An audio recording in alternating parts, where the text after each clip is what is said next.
Avez-vous déjà été sur le point d'atteindre quelque chose d'important? Une étape clé dans votre carrière, un mode de vie plus sain ou une relation significative? Pour finalement vous voir saboter votre propre progression de manière inexplicable? Peut-être avez-vous procrastiné jusqu'à dépasser une échéance, provoqué une dispute avec votre partenaire alors que tout allait bien, ou abandonné une routine saine juste au moment où elle commençait à porter ses fruits. Je sais que cela m'est arrivé. Il y a quelques années, je me suis engagé à transformer ma santé après une visite chez le médecin qui m'avait inquiété. Pendant 3 mois, j'ai été constant, en faisant régulièrement de l'exercice, en préparant des repas nutritifs et en dormant correctement. Les résultats étaient indéniables. Mon énergie a monté, mon humeur s'est améliorée, et mes résultats de laboratoire ont montré des progrès significatifs. Mes amis ont commencé à remarquer et à commenter ces changements positifs. Puis, comme sorti de nulle part, j'ai commencé à faire de petites entorses à ma routine. Une séance de sport oubliée en a remplacé 3. Juste cette fois, les friandises sont devenues des indulgences quotidiennes. Malgré les preuves évidentes que ces nouvelles habitudes amélioraient ma vie sur tous les plans mesurables, j'ai progressivement abandonné toutes ces bonnes résolutions, retombant dans les mêmes schémas qui avaient compromis ma santé au départ. Ce n'est que des mois plus tard que j'ai réalisé que ce n'était pas la première fois que je sabote mon bien-être. Juste au moment où des changements positifs commençaient à s'ancrer, je me retrouvais à me poser les mêmes questions que tant d'entre nous. Pourquoi est-ce que je me mets toujours des bâtons dans les roues?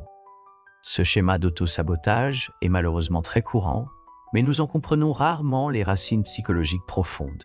Aujourd'hui, nous allons explorer les réflexions de Carl Jung, l'un des psychologues les plus influents de l'histoire, qui a découvert que l'auto-sabotage n'est pas simplement une question de mauvaises habitudes ou de manque de volonté. Jung a révélé que ces comportements autodestructeurs viennent de mécanismes complexes dans notre inconscient, des mécanismes qui, paradoxalement, cherchent à nous protéger. Dans cette vidéo, vous découvrirez pourquoi votre esprit agit parfois contre vos désirs conscients, comment repérer les schémas cachés qui nourrissent votre auto-sabotage, et surtout, comment commencer le chemin vers l'intégration et l'unité que Jung considérait comme notre but psychologique ultime. Avant de plonger dans les idées de Jung sur l'auto-sabotage, découvrons brièvement l'homme derrière ces pensées révolutionnaires. Carl Gustav Jung. Né en Suisse en 1875, il a commencé comme un proche collaborateur de Sigmund Freud, mais s'en est finalement éloigné pour développer sa propre école de psychologie analytique. Alors que Freud se concentrait principalement sur les désirs sexuels refoulés, Jung a élargi notre compréhension de l'inconscient de manière spectaculaire. Il a distingué l'inconscient personnel qui contient nos expériences refoulées et souvenirs oubliés, de ce qu'il appelait l'inconscient collectif, une couche plus profonde partagée par tous les êtres humains, renfermant des motifs et des images universelles qu'il a nommées archétypes. Jung a introduit des concepts qui ont profondément influencé non seulement la psychologie, mais aussi la littérature, le cinéma et même notre façon de nous comprendre aujourd'hui. Les termes comme introverti, extraverti, complexe, ainsi que le concept de persona sont tous issus de ses travaux. Mais sans doute, sa contribution la plus pertinente pour comprendre l'auto-sabotage est son concept de l'ombre. Ces parties de nous-mêmes que nous renions, réprimons ou que nous n'avons jamais développées. Comme Jung l'a dit célèbrement, tant que vous ne rendrez pas l'inconscient conscient, il dirigera votre vie et vous l'appellerez destin. Le cadre jungien offre un éclairage unique sur nos schémas d'autodestruction, précisément parce qu'il reconnaît que l'inconscient n'est pas seulement un réceptacle de désirs refoulés. C'est une force active et intelligente avec son propre agenda, parfois en opposition avec nos objectifs conscients. Alors, qu'est-ce que l'auto-sabotage d'un point de vue jungien? Fondamentalement, l'auto-sabotage survient lorsque des forces inconscientes en nous agissent activement contre nos intentions conscientes. Ce n'est pas simplement un échec ou un coup du sort, c'est un schéma de comportement où nous nous sabotons de façon prévisible, souvent aux moments cruciaux. Dans la vie moderne, cela se manifeste sous d'innombrables formes. Il y a la procrastination où l'on remet à plus tard des tâches importantes malgré la connaissance des conséquences. L'automédication avec des substances, la nourriture ou d'autres distractions qui procurent un soulagement temporaire mais causent des dégâts à long terme. Le sabotage des relations où l'on repousse ceux qui nous sont chers au moment même où les choses deviennent sérieuses. Et enfin, l'autolimitation professionnelle, quand on reste dans l'ombre, que l'on évite les opportunités ou que l'on crée des conflits au travail. Ces schémas sont remarquablement constants. Juste au moment où les choses semblent s'améliorer, juste au moment où l'on est sur le point de grandir ou d'atteindre un objectif, quelque chose en nous appuie sur le frein d'urgence. Mais voici le paradoxe que Jung a reconnu. Pourquoi une partie de nous blesserait-elle délibérément les objectifs que nous désirons consciemment? Pourquoi nous saboterions-nous ainsi notre propre bonheur, succès ou bien-être? La réponse se cache plus profondément que ce que nous pourrions imaginer. Jung pensait que la source principale de l'auto-sabotage est ce qu'il appelait l'ombre, le réceptacle de tous les aspects de nous-mêmes que nous avons rejetés, réprimés ou jamais développés. Dès la petite enfance, nous apprenons quelles parties de nous-mêmes sont acceptables pour notre famille, notre culture et notre société, et quelles parties doivent être cachées. Peut-être avez-vous appris que la colère n'était pas tolérée dans votre foyer, ou que certains talents ou centres d'intérêt étaient découragés. Peut-être que la vulnérabilité était perçue comme un rejet, ou que l'ambition était considérée comme de l'égoïsme. Quelle que soit la nature de ce contenu, nous développons tout ce que Jung appelait une persona, notre masque social, qui ne montre au monde que les parties acceptables de nous-mêmes. Mais ces aspects rejetés ne disparaissent pas simplement. Ils sont poussés dans l'ombre, où ils continuent d'exister et d'influencer notre conscience. Voici l'idée cruciale. L'ombre ne contient pas seulement des qualités négatives, mais souvent nos énergies les plus vitales et créatives. Lorsque nous rejetons des aspects de nous-mêmes, nous perdons également l'accès à leurs expressions positives potentielles. La relation entre l'ombre et l'autosabotage est directe et puissante. Quand du matériel d'ombre important reste non reconnu, il tend à réapparaître de façon déformée, souvent destructrice. Par exemple, si vous avez rejeté votre colère, vous pourriez vous retrouver passif-agressif ou inexplicablement épuisé en présence de certaines personnes. Si vous avez réprimé votre ambition, vous pourriez inconsciemment saboter le succès des autres, tout en n'ayant jamais poursuivi le vôtre. Si vous avez nié votre besoin de connexion, vous pourriez créer du drame dans vos relations juste au moment où une vraie intimité devient possible. Dans la vie quotidienne, nous projetons aussi notre matériel d'ombre sur les autres, voyant en eux les qualités mêmes que nous avons rejetées en nous-mêmes. La personne qui vous irrite le plus intensément porte souvent une projection de votre ombre. Comme disait Jung, tout ce qui nous irrite chez les autres peut nous conduire à une meilleure connaissance de nous-mêmes. Étroitement lié à l'ombre, on retrouve ce que les Jungiens contemporains appellent l'enfant intérieur blessé. Ces parts de nous portant une douleur non résolue issue d'expériences précoces. Jung a reconnu que les blessures de l'enfance créaient ce qu'il appelait des complexes, des ensembles de pensées et de sentiments chargés émotionnellement qui peuvent être déclenchés par des situations actuelles. Ces complexes forment souvent le cœur de nos schémas d'auto-sabotage. Considérons ce que les psychologues nomment la compulsion de répétition, cette tendance inconsciente à recréer des situations douloureuses de notre passé. D'un point de vue jungien, il ne s'agit pas simplement de masochisme, c'est plutôt la tentative de la psyché de maîtriser ce qui nous a autrefois submergés, de résoudre enfin ce qui est resté non résolu. Par exemple, si vous avez vécu un abandon dans votre enfance, vous pourriez inconsciemment recréer des situations où les relations se terminent, non pas parce que vous souhaitez être seul, mais parce que votre psyché cherche à guérir cette blessure d'origine en reprenant le contrôle de l'expérience d'abandon. Les complexes liés aux figures parentales jouent ici un rôle particulièrement puissant. Si votre père était très critique, vous pourriez intérioriser un critique intérieur qui sabote vos réussites. Si votre mère était émotionnellement distante, vous pourriez vous sentir incapable de recevoir de la tendresse. Ce qui rend ces schémas si tenaces, c'est qu'ils se sont initialement développés en tant que stratégie de survie. L'enfant qui a appris à cacher ses véritables émotions pour éviter le rejet faisait ce qui était nécessaire dans son environnement. Le problème surgit lorsque ces stratégies persistent bien après qu'elles ne sont plus utiles, compromettant précisément ce que nous désirons maintenant consciemment. Comme le disait Jung, je ne suis pas ce qui m'est arrivé, je suis ce que je choisis de devenir. Mais ce choix exige de prendre conscience de la manière dont notre passé continue d'influencer notre présent.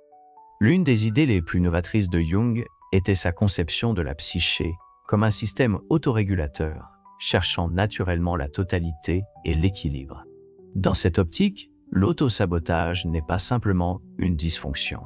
Il remplit souvent une fonction téléologique, ce qui signifie qu'il est intentionnel, même si ce but n'est pas immédiatement visible pour notre conscience.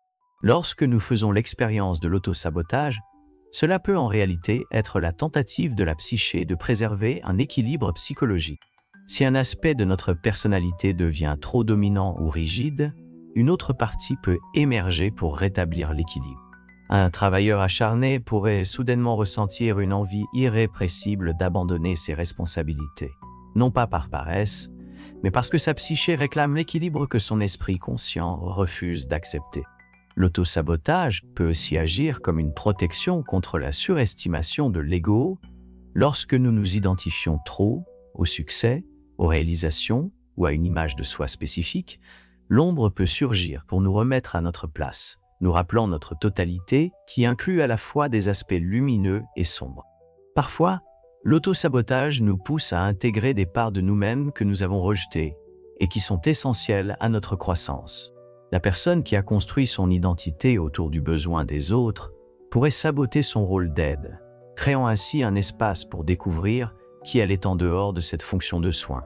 Jung a désigné ce principe sous le nom d'énantiodromie, la tendance des choses à se transformer en leur contraire, surtout lorsqu'elles sont poussées à l'extrême. Si l'on pousse trop loin dans une direction, la psyché crée un mouvement compensatoire dans la direction opposée. Plus vous réprimez quelque chose d'essentiel, plus cela revient finalement à la surface avec force. Cette compréhension change notre regard sur nos schémas autodestructeurs. Ils ne sont pas seulement des obstacles à surmonter, mais aussi des messages significatifs des parts de nous-mêmes qui cherchent à s'intégrer. Au cœur de la psychologie jungienne se trouve le concept d'individuation, le processus de développement psychologique tout au long de la vie vers la totalité, l'intégration et la réalisation de soi. L'auto-sabotage, dans son sens le plus profond, peut être vu comme une résistance à ce processus d'individuation. Bien que nous désirions consciemment grandir, certaines parts de nous redoutent la transformation que cela implique. Comme l'a remarqué Jung, il n'y a pas de prise de conscience sans douleur. Cela révèle un paradoxe profond. Nous pouvons avoir plus peur de devenir qui nous sommes vraiment que de l'échec lui-même. La véritable croissance exige souvent d'abandonner des concepts de soi familiers, des schémas relationnels et des mécanismes de défense qui, bien que limitants, procurent un certain sentiment de sécurité et d'identité. L'ego, notre sens conscient de soi, défend naturellement le statu quo contre le changement, même positif, car cela représente une sorte de mort psychologique du vieux moi. Plus le potentiel de croissance est important, plus la résistance devient souvent forte. Jung a écrit que la chose la plus terrifiante est d'accepter pleinement qui l'on est. Notre auto-sabotage reflète peut-être cette terreur, la peur de revendiquer notre plein potentiel et nos responsabilités. Comme il l'a souligné, les gens feront n'importe quoi, aussi absurde que cela puisse paraître, pour éviter de faire face à leur propre âme. Pourtant, Jung a aussi observé que le privilège de la vie est de devenir vraiment ce que vous êtes. Cette tension entre notre désir d'authenticité et notre peur de la transformation est au cœur de nombreux schémas d'auto-sabotage. Identifier vos formes spécifiques d'auto-sabotage est la première étape essentielle vers la transformation.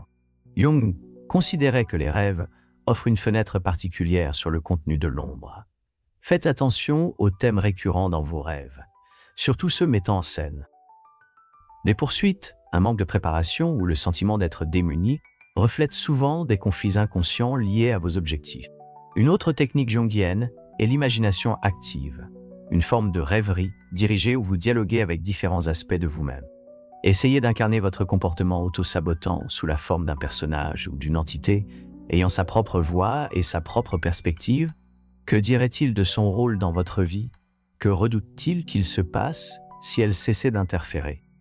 Des signes que vous projetez du contenu de l'ombre incluent des réactions émotionnelles intenses qui semblent disproportionnées par rapport aux situations, des conflits répétitifs avec les mêmes types de personnes, ou encore le fait de critiquer les autres pour des qualités que vous refusez de voir en vous. Une honnête autoréflexion est cruciale. Demandez-vous, quel schéma se répète régulièrement dans ma vie? À quel moment les choses dérapent-elles généralement? qu'a-t-on essayé de m'enseigner concernant ce qui était inacceptable en moi durant mon enfance? Quels aspects des autres provoquent des réactions intenses en moi?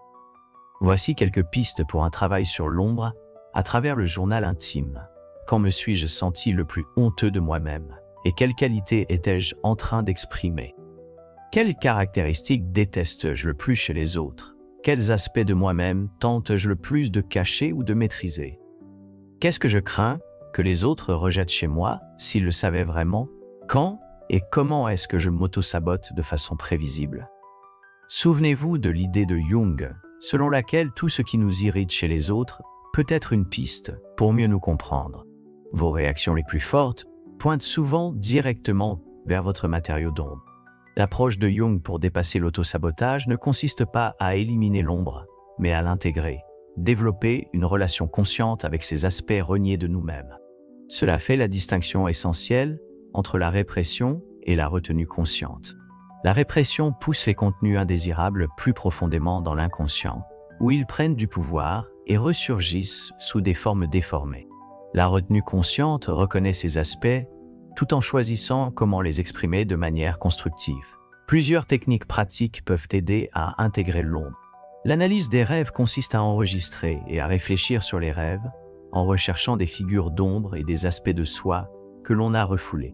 Portez une attention particulière aux personnages de vos rêves qui suscitent des émotions fortes ou qui incarnent des qualités opposées à votre identité consciente.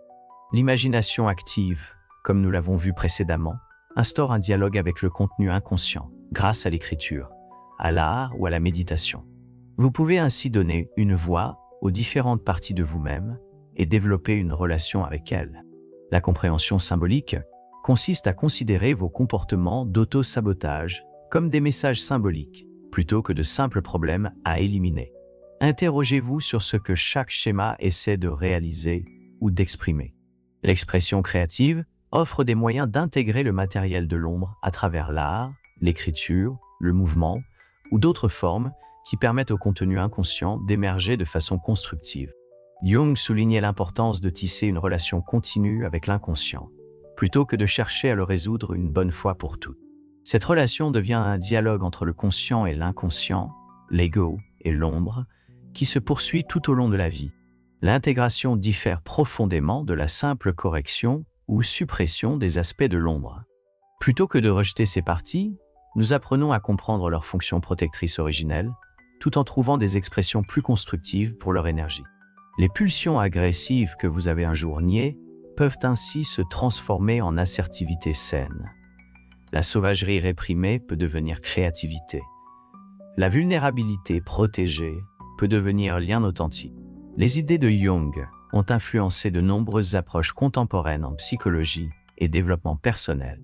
La thérapie des systèmes familiaux internes, développée par Richard Schwartz, résonne avec la conception jungienne de la psyché comme contenant plusieurs parties ou sous-personnalités à intégrer plutôt qu'à éliminer. Cette approche aide chacun à établir une relation avec ses parties protectrices, de la même manière que Jung préconise une relation avec l'ombre. Le travail sur les parties, dans diverses modalités thérapeutiques, reflète également la vision jungienne selon laquelle la guérison psychologique passe par la relation avec, et non le rejet, des différents aspects de nous-mêmes. Le travail moderne sur l'ombre a élargi les approches de Jung avec des pratiques spécifiques pour identifier et intégrer les aspects refoulés de soi. Des praticiens comme Robert Johnson et Debbie Ford ont développé des méthodes accessibles pour travailler avec le matériel d'ombre dans la vie quotidienne. Alors que Jung a principalement élaboré ses théories à travers l'observation clinique et l'étude interculturelle des symboles, les neurosciences modernes ont apporté un soutien inattendu à certaines de ces idées.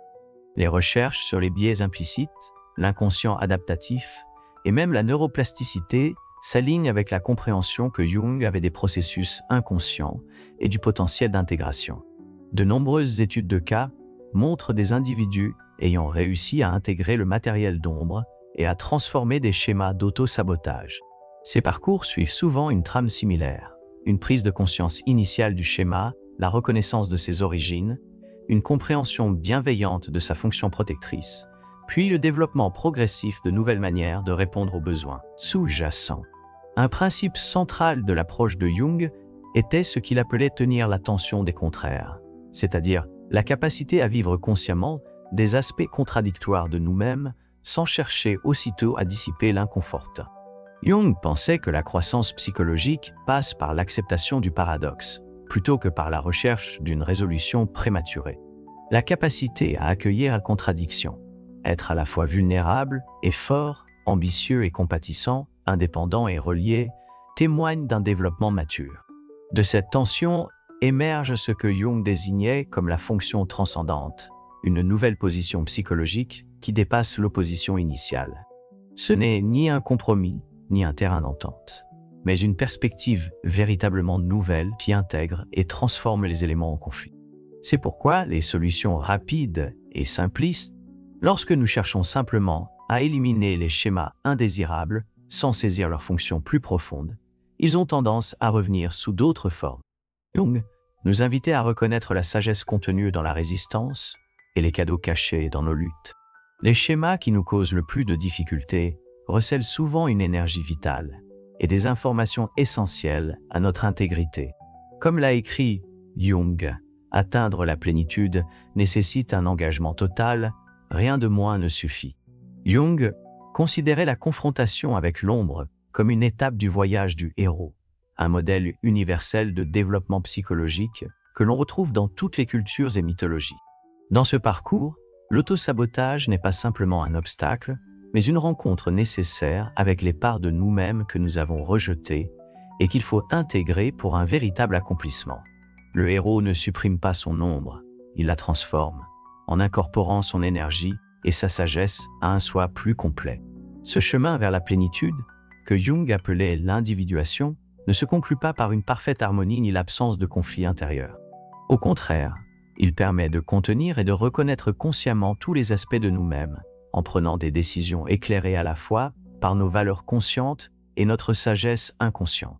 La maturité psychologique, selon la vision de Jung, ne signifie pas être parfait, mais savoir s'intégrer, reconnaître notre complexité, accepter nos contradictions et agir en pleine conscience à la fois de notre lumière et de notre ombre.